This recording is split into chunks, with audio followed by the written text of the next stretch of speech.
Hello friends, so welcome back to MBA Education and today we are going to discuss a new topic that name is interview. So friends, आज के इस video के माध्यम से हम interview के बारे में डिटेल्ड वे में डिस्कस करेंगे। तो फर्स्ट ऑफ ऑल हमें इंटरव्यू क्या है इसके बारे में जानना होगा, ठीक है, एंड हमको उसके मेथड या उसके टाइप्स के रिगार्डिंग जानना होगा, ठीक है। उसके बाद हमें इंटरव्यू की प्रोसीजर या प्रोसेस के रिगार्डिंग जानना होगा, ठीक है। नाउ उसके बाद हमें एडवांटेज एंड डिसएडवांटेज के बारे में जानना होगा कि इंटरव्यू के कौन कौन से एडवांटेज हैं, कौन कौन से डिसएडवांटेज हैं। सो इन सारी इंफॉर्मेशन के रिगार्डिंग आज की वीडियो में हम डिस्कस करेंगे, ठीक है। So first of all friends, हमें जानना होगा कि इंटरव्यू क्या होता है। सो इंटरव्यू एक ऐसी सिस्टमेटिक या फॉर्मल प्रोसीजर है जिसके माध्यम से हम क्या करते हैं, क्वेश्चन करके किसी भी कैंडिडेट से इंफॉर्मेशन कलेक्ट करते हैं, उसका ओपिनियन कलेक्ट करते हैं या फैक्ट के रिगार्डिंग इंफॉर्मेशन कलेक्ट करते हैं। Called interview. इंटरव्यू एक ऐसी प्रोसीजर है जिसमें क्वेश्चंस के माध्यम से हम क्या करते हैं, इंफॉर्मेशन को कलेक्ट करते हैं, ओपिनियन को कलेक्ट करते हैं एंड थॉट्स को कलेक्ट करते हैं या फैक्ट को कलेक्ट करते हैं। So that is called interview. And interview एक ऐसी प्रोसेस है या एक ऐसी प्रोसीजर है जिसमें हम फेस टू फेस कम्युनिकेशन करते हैं एंड डायरेक्ट इंटरेक्शन करते हैं किसी भी पर्सन के साथ या कैंडिडेट के साथ। नाउ अब हम जानेंगे फ्रेंड्स कि इंटरव्यू की कौन कौन सी मेथड है, उसके कौन कौन से टाइप्स है। सो फर्स्ट टाइप इसमें दिया है फ्रेंड्स, स्ट्रक्चर्ड इंटरव्यू। तो स्ट्रक्चर्ड इंटरव्यू में जाके देखेंगे तो फ्रेंड्स इसमें लिखा है फिक्स्ड क्वेश्चन, ठीक है। स्ट्रक्चर्ड इंटरव्यू एक ऐसा इंटरव्यू है जिसमें फिक्स्ड क्वेश्चन होते हैं, ठीक है। देन इसके बाद दिया है friends same question for all candidate. So इसमें साथ ही साथ सारे कैंडिडेट्स के लिए सेम क्वेश्चन या एक ही क्वेश्चन किए जाते हैं एंड इजी टू कंपेयर। जो स्ट्रक्चर्ड इंटरव्यू होता है वो कंपैरिजन करने के लिए इजी होता है। देखिए कंपैरिजन करने के लिए इजी कैसे होगा, यदि मान लीजिए आप सारे ही कैंडिडेट से सेम क्वेश्चन करेंगे तो क्या होगा, आपको कंपैरिजन करने में आसानी जाएगी। मान लीजिए आपने दो कैंडिडेट का इंटरव्यू किया और आपने दोनों ही कैंडिडेट से क्वेश्चंस किए, सेम क्वेश्चन किए, तो आपको ये आइडिया हो जाएगा कि दोनों के तरीके बताने के तरीके से या कम्युनिकेशन के तरीके से या एक्सप्लेन करने के तरीके से आप ये जान सकते हैं कि किसने बेहतर तरीके से उस क्वेश्चन का आंसर दिया या किस कैंडिडेट ने उस क्वेश्चन का बेहतर तरीके से रिस्पॉन्स किया। बेसिकली ये यूज किया जाता है कॉम्पिटिशन एग्जाम में या गवर्नमेंट एग्जाम में, इसका जनरली सबसे ज्यादा यूज किया जाता है, ठीक है। नाउ अब फ्रेंड्स आपका अनस्ट्रक्चर्ड इंटरव्यू, ठीक है। अनस्ट्रक्चर्ड इंटरव्यू का सीधा सा मीनिंग ये है कि एक ऐसा इंटरव्यू जो कि अनस्ट्रक्चर्ड रूप में हो, फॉर्मेटिकल रूप में ना हो। So that is called unstructured interview, ठीक है। अब देखते हैं फ्रेंड्स इसमें आगे क्या होता है। तो फर्स्ट पॉइंट दिया है नो फिक्स्ड क्वेश्चन। सो अनस्ट्रक्चर्ड इंटरव्यू का पहला पॉइंट है कि इसमें बेसिकली क्वेश्चन फिक्स नहीं होते, ठीक है, कि कितने क्वेश्चन आपसे किए जाएंगे, ठीक है। नाउ सेकेंड पॉइंट दिया फ्री कन्वर्सेशन। इसमें फ्रीली कन्वर्सेशन की जाती है। फ्री कन्वर्सेशन का सीधा सा मीनिंग है कि इंडिपेंडेंट तरीके से आपसे बात किया जाएगा या कम्युनिकेट किया जाएगा, ठीक है। एंड ये फ्लेक्सिबल होता है। फ्लेक्सिबल का मतलब होता है अकॉर्डिंग टू पर्सन बात करना। यदि मान लीजिए किसी पर्सन का जो लेवल है उसके लेवल के अकॉर्डिंग उससे बात की जाएगी या उसके लेवल के अकॉर्डिंगली ही उससे क्वेश्चंस किए जाएंगे, ठीक है। Used journalism and counselling. तो जनरली इसका जो यूज किया जाता है जर्नलिज्म में या पत्रकारिता में, काउंसलिंग में इसका यूज किया जाता है, ठीक है। नाउ अब हम देखेंगे फ्रेंड्स सेमी स्ट्रक्चर्ड इंटरव्यू के बारे में, ठीक है। तो इसमें दिया सम फिक्स्ड प्लस सम ओपन क्वेश्चन, ठीक है। सो इसमें कुछ क्वेश्चन तो फिक्स होंगे, ठीक है, and some open question. Some open question का सीधा सा मीनिंग ये है कि इसमें आप यस एंड नो में आप जवाब नहीं दे सकते। आपको डिटेल्ड वे में डिटेल्ड एक्सप्लेनेशन के साथ आपको इसमें आंसर करना पड़ेगा या आपको डिटेल्ड एक्सप्लेनेशन के साथ आपको आंसर करना होगा, ठीक है। कॉल्ड ओपन क्वेश्चन, ठीक है। Used in HR interview. So basically इसका जो यूज किया जाता है वो एचआर इंटरव्यू में इसका जनरली यूज होता है। नाउ फोर्थ पॉइंट है आपका फ्रेंड्स पैनल इंटरव्यू, ठीक है। तो पैनल इंटरव्यू क्या हो रहा है friends, more than one interviewer one candidate. इसमें क्या है, मोर देन वन इंटरव्यूअर होगा एंड वन कैंडिडेट होगा, ठीक है। So that is called panel interview, ठीक है। मोर देन वन इंटरव्यू का मीनिंग होता है एक से अधिक, एक या एक से अधिक, ठीक है। फिफ्थ है आपका फ्रेंड्स टेलीफोनिक या ऑनलाइन इंटरव्यू। सो इसमें बोल रहा है कंडक्टेड ऑन फोन और वीडियो कॉल। एक ऐसा इंटरव्यू जो कि फोन एंड वीडियो कॉल के माध्यम से कंडक्ट हो सकता है, ठीक है, उसे हम टेलीफोनिक या ऑनलाइन इंटरव्यू कहते हैं, ठीक है। Used for first screening. इसका बेसिकली फर्स्ट स्क्रीनिंग के लिए यूज होता है, ठीक है। फर्स्ट स्क्रीनिंग का सीधा सा मीनिंग होता है शॉर्ट लिस्ट करने के लिए। मान लीजिए एग्जांपल के तौर पे किसी भी कंपनी ने किसी भी जॉब की वैकेंसी के रिगार्डिंग इंटरव्यू ले रही है, तो यदि मान लीजिए उसमें 100 कैंडिडेट्स का रिज्यूम आता है, तो यदि आप 100 कैंडिडेट्स का एक साथ तो इंटरव्यू नहीं ले सकते, तो आपको क्या करना पड़ेगा, कॉल के माध्यम से या वीडियो कॉल के माध्यम से इंटरव्यू उनका लेना पड़ेगा। ठीक है, सो उसमें आप क्या करेंगे, बेसिक उनसे इंटरव्यू ले लेंगे एंड उसमें से आपको यदि 10 लोग शॉर्टलिस्ट करना है या 20 कैंडिडेट्स को शॉर्टलिस्ट करना है, तो आप अपने अकॉर्डिंगली कैंडिडेट्स को शॉर्टलिस्ट कर सकते हैं। तो बेसिकली शॉर्टलिस्ट करने का जो तरीका है उसे हम फर्स्ट स्क्रीनिंग कहते हैं। ठीक है, यानी कि कैंडिडेट्स को शॉर्टलिस्ट करने का जो तरीका है इज कॉल्ड फर्स्ट स्क्रीनिंग। ठीक है, अब फ्रेंड्स हम बात करेंगे इंटरव्यू की प्रोसीजर यानी प्रोसेस के बारे में। ठीक है, तो पहला जो इसका प्रोसेस है वो प्रिपरेशन, सेकंड है इसका इंट्रोडक्शन, थर्ड इसका आस्किंग क्वेश्चन, फोर्थ इसका इवोल्यूशन एंड फिफ्थ इसका है क्लोजिंग। ठीक है, ओके, सो फर्स्ट इसमें दिया है फ्रेंड्स प्रिपरेशन। ठीक है, सो प्रिपरेशन में क्या हो रहा है, डिसाइड पर्पस।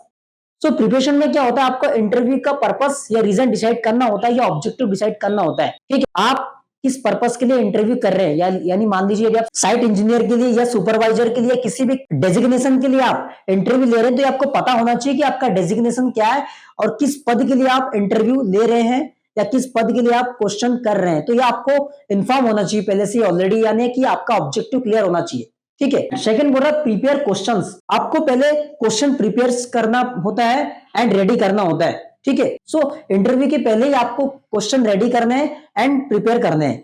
ठीक है, यानी इंटरव्यू के पहले ही आपको क्वेश्चन का पता होना चाहिए कि कौन कौन से क्वेश्चन आपको कैंडिडेट से करने हैं। ठीक है, बोल रहा फिक्स टाइम एंड प्लेस। ठीक है, तो इसमें आपको टाइम एंड प्लेस को फिक्स करना होता है। सो बेसिकली इंटरव्यू करने से पहले आपको पता होना चाहिए कि किस टाइम पे और किस प्लेस पे आपको इंटरव्यू कंडक्ट करना है। ठीक है, देन इसके बाद आता है फ्रेंड्स इंट्रोडक्शन। ठीक है, तो इंट्रोडक्शन में आपको क्या करना होता है, ग्रीटिंग एंड मेक कंफर्टेबल।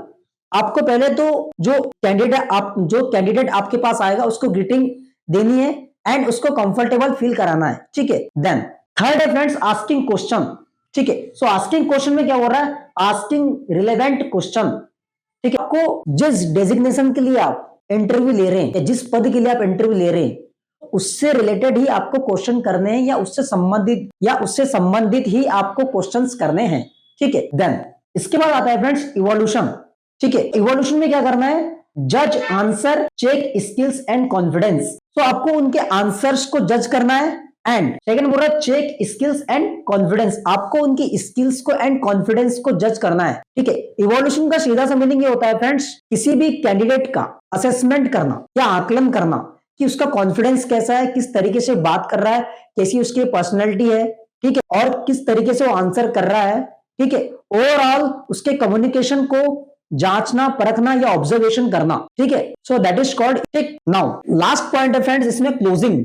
ठीक है, तो क्लोजिंग में आप क्या करेंगे, थैंक द कैंडिडेट। आपको कैंडिडेट को थैंक करना है and inform about next step. आपको उसको नेक्स्ट स्टेप के बारे में इन्फॉर्म करना है या बताना है कि आपका सिलेक्शन हो चुका है या नहीं हुआ है, या आपको मेल के द्वारा इन्फॉर्म किया जाएगा, या आपका सेकेंड राउंड में और इंटरव्यू होगा। ठीक है, या हम आपको कल इन्फॉर्म करेंगे। जो भी नेक्स्ट स्टेप होगा इंटरव्यू के बाद वो आपको इन्फॉर्म करना है। ठीक है, अब फ्रेंड्स हम बात करेंगे इंटरव्यू के एडवांटेज एंड डिसएडवांटेज के बारे में।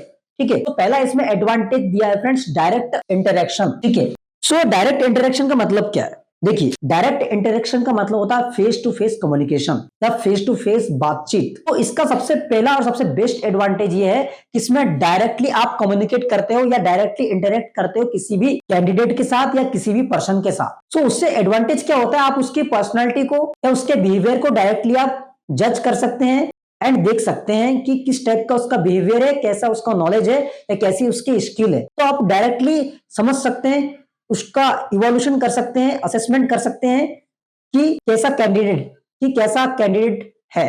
ठीक है, सेकंड है फ्रेंड्स एडवांटेज इसका डिटेल्ड इंफॉर्मेशन। इंटरव्यू के माध्यम से आप क्या कर सकते हैं, डिटेल्ड वे में इंफॉर्मेशन प्राप्त कर सकते हैं। ठीक है, ये इसका सेकंड एडवांटेज है। डिटेल्ड वे में इंफॉर्मेशन का सीधा सा मीनिंग ये है कि यदि आप किसी भी कैंडिडेट को क्वेश्चन करेंगे, तो क्वेश्चन के माध्यम से आप किसी भी टॉपिक के बारे में मान लो क्वेश्चन कर रहे हैं, तो उसके रिगार्डिंग आप उससे पूरा उसका ओपिनियन जान सकते हैं, उसके रिगार्डिंग, उसके फैक्ट के रिगार्डिंग जान सकते हैं, किसी भी इंफॉर्मेशन के रिगार्डिंग फैक्ट, ओपिनियन, उसके रिगार्डिंग डेटा, जो भी डिटेल्ड वे में नॉलेज या इंफॉर्मेशन हो सकती है, वो सारी चीजें आप इंटरव्यू के माध्यम से जान सकते हैं। ठीक है, थर्ड है better understanding of personality. Third है friends better understanding of personality. ठीक है, तो इसमें सबसे बेस्ट एडवांटेज ये भी हो सकता है कि आपको कैंडिडेट की या पर्सन की पर्सनैलिटी का बेहतर तरीके से अंदाजा हो जाता है। ठीक है, सो पर्सनैलिटी का सीधा सा मीनिंग ये है कि किसी भी पर्सन का बिहेवियर क्या है, थिंकिंग क्या है, कॉन्फिडेंस कैसा है, कम्युनिकेशन कैसा है, ये सारी चीजों का आकलन क्या कहलाता है, पर्सनैलिटी कहलाता है। ठीक है, नाउ क्लैरिफिकेशन इज पॉसिबल। ठीक है, इंटरव्यू के माध्यम से क्या होता है फ्रेंड्स, क्लैरिफिकेशन पॉसिबल हो सकता है कि आपको आपने जिस भी पर्सन का या जिस भी व्यक्ति का इंटरव्यू किया या जिससे भी क्वेश्चन किया है, आप उसको क्लेरिफाई कर सकते हो कि आपका सिलेक्शन हुआ है या नहीं हुआ है, या आपको ये क्लियर हो सकता है कि ये पर्सन जो इंटरव्यू के लिए आया है वो आपके यहाँ जॉब के योग्य है या जॉब डिजर्व करता है या नहीं। ठीक है, तो इसमें क्या क्लेरिफिकेशन पॉसिबल होता है। ठीक, देन लास्ट पॉइंट है फ्रेंड्स, फ्लेक्सिबल मेथड। सो फ्लेक्सिबल मेथड का मीनिंग ये है कि आप अकॉर्डिंग टू पर्सन क्वेश्चन कर सकते हैं या पर्सन के लेवल के अकॉर्डिंग क्वेश्चन कर सकते हैं। ठीक है, सो फ्लेक्सिबल का सीधा सा मीनिंग ये है कि इसमें आपको कोई बाउंडेशन नहीं है कि पर्सन से इस टाइप के क्वेश्चन करने हैं, अपने अकॉर्डिंगली किसी पर्सन से या कैंडिडेट से क्वेश्चन कर सकते हैं। ठीक है, नाउ अब हम जानेंगे फ्रेंड्स इंटरव्यू के डिसएडवांटेज के बारे में। ठीक है, सो फर्स्ट इसका डिसएडवांटेज है फ्रेंड्स टाइम कंज्यूमिंग। ठीक है, तो कई बार क्या होता है फ्रेंड्स, जब हम इंटरव्यू करते हैं तो कई बार क्या होता है, ज्यादा क्वेश्चन करने के कारण या डिटेल्ड वे में एक्सप्लेनेशन, हम लोग कई बार इंटरव्यू जब करते हैं तो डिटेल्ड वे में एक्सप्लेनेशन मांगते हैं सामने वाले पर्सन से, डिटेल्ड वे में नॉलेज चाहते हैं किसी भी टॉपिक के रिगार्डिंग, तो कई बार क्या होता है इसमें टाइम ज्यादा कंज्यूम हो जाता है। ठीक है, तो ये इसका क्या है, डिसएडवांटेज है। ठीक है, सो फ्रेंड्स सेकंड पॉइंट है पर्सनल बायस पॉसिबल। ठीक है, सो पर्सनल बायस पॉसिबल का सीधा सा मीनिंग ये है, एग्जांपल के तौर पे समझेंगे। फिर मान लीजिए कि कहीं पर भी किसी प्लेस में इंटरव्यू कंडक्ट हो रहा है। ठीक है, वहां पर आप एचआर इंटरव्यू कंडक्ट कर रहे हैं। ठीक है, तो मान लीजिए आपका कोई फ्रेंड इंटरव्यू में आता है एंड कोई अननोन पीपल इंटरव्यू में आता है, तो यदि आप अपने फ्रेंड को चाहते हैं, ठीक है, तो आप अपने फ्रेंड को, यदि उसका इंटरव्यू अच्छा भी नहीं गया तो उसको सेलेक्ट कर सकते हैं, और कोई अननोन पीपल है उसका इंटरव्यू अच्छा भी गया तो तब भी आप उसको सेलेक्ट नहीं कर सकते यदि आप नहीं चाहते तो इसमें, तो इसका मीनिंग ये है फ्रेंड्स कि इसमें पर्सनली बायसनेस या बायस पॉसिबल है। ठीक है, देन अब आता है फ्रेंड्स नर्वसनेस अफेक्ट परफॉर्मेंस। ठीक है, तो नर्वसनेस अफेक्ट परफॉर्मेंस का सीधा सा मीनिंग ये है कि कई बार क्या होता है फ्रेंड्स, फियर के कारण एंजाइटी डेवलप हो जाती है कैंडिडेट के मन में या पर्सन के मन में। सो उस फियर के कारण क्या होता है, आपका जो परफॉर्मेंस होता है उसके ऊपर प्रभाव पड़ता है, और कई बार क्या होता है आप जो परफॉर्मेंस दे सकते थे वो भी नहीं दे पाते, यानी कि जो बेटर परफॉर्मेंस होता है, ये जो इफेक्टिव परफॉर्मेंस होता है, वो परफॉर्मेंस को आप कई बार फियर के कारण या नर्वसनेस के कारण आप अच्छे से नहीं दे पाते हो या प्रेजेंट नहीं कर पाते हो। ठीक है, तो ये बेसिकली क्या होता है, नर्वसनेस का इसमें बहुत ज्यादा इफेक्ट पड़ता है परफॉर्मेंस के ऊपर। ठीक है, सो ये बेसिकली आपके कॉन्फिडेंस के ऊपर पूरी तरीके से डिपेंड करता है। ठीक है, लास्ट पॉइंट है friends not suitable for large groups. So सीधा सा मीनिंग ये कि यदि लार्ज ग्रुप में या बड़ी संख्या में लोग इंटरव्यू देने आते हैं तो कई बार क्या होता है, ये सुटेबल नहीं हो पाता ज्यादा लोगों के लिए, या ज्यादा लोगों का हम इंटरव्यू नहीं कर पाते। तो जहां पर ज्यादा लोग होते हैं वहां पर इंटरव्यू, सारे लोगों को इंटरव्यू में बैठा पाना या सारे लोगों का इंटरव्यू कंडक्ट कर पाना कई बार पॉसिबल नहीं होता। तो इसका ये भी क्या है, एक तरीका का एडवांटेज है। So friends thank you so much for watching this video. I hope कि आपको ये टॉपिक डिटेल्ड वे में अंडरस्टैंड हुआ होगा, एंड मैं आशा करता हूँ कि फ्रेंड्स आप चैनल को सब्सक्राइब एंड वीडियो को जरूर लाइक करेंगे। So thank you so much for watching this video.